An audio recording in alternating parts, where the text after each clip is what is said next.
All right, I'm waiting to interview a dear friend of mine, John Mauldin. We're here at his conference in Orlando, Florida. It's a fantastic gathering every year.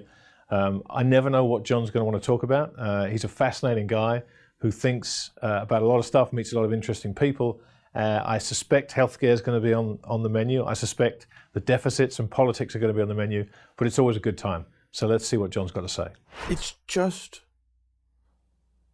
difficult to imagine the societal change. We're going to put 4 billion people who are now not connected to the internet, they're going to be connected to the internet within the next 10, 15 years. We're going to see, I think, within 5 years, 1 of 3 companies will have a full-on bullet for cancer. We're going to see new organs regenerated. There's so much going to happen. And yet, inequality is a relative thing. And we see it in the United States, and we feel it, and we feel inequality. Yet, you and I go around the world, and we see third world countries who would give everything they had to become and be as unequal as the average American worker. No, you're right, but people vote locally. They don't vote relatively. That's the problem. It is all local. It is all a relative problem. And the fact that in 20 years their life is going to be so much better.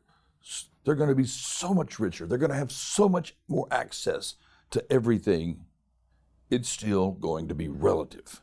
And the producers of that change are going to have this fabulous, phenomenal wealth, and they'll bring people along with them, but they're not going to be bringing everybody along with them.